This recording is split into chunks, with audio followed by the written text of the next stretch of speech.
Hello hello mwaramutse mumeze neza, ndi gusoma nyine ibyanditswe ariko hari ijambo ngezeho numva ngize kumva hari icyo nababwiraho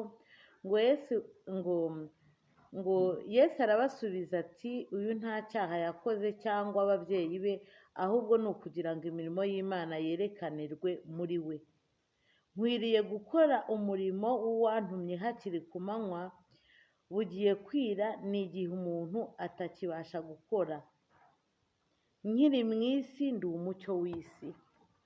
Hariho igihe, reka mvuge vuba vuba, hariho igihe ugira ibibazo cyangwa se ukaba wabyara umwana umugaye, ukaba wagira ibibazo muri ino si. Ibintu byose kuko ubundi bari barimo bamubaza ngo akigenda abona umuntu wavutse ari impumyi. Abigishwa baramubaza bati mwigisha, ninde wakoze icyaha, n'uyu cyangwa ni ababyeyi be ko yavutse ari impumyi?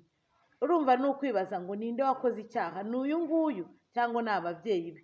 Yesu arabasubiza ati ni ukugira ngo imirimo y'uwantumye yerekanirwe muri we. Hari igihe ugira ibyago, ukagira ibibazo, ukagira ibigeragezo, ariko ari ukugira ngo imirimo ya Yesu yerekanirwe muri wowe.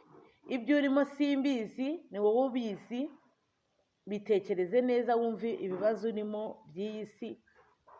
Niwumva ari ibibazo bikaze, ubaze Yesu, kuko erega uwaturemye ni Yesu, niwe tugomba kubaza.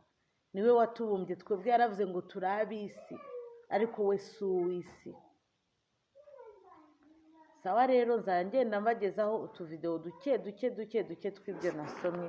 Bye ciao.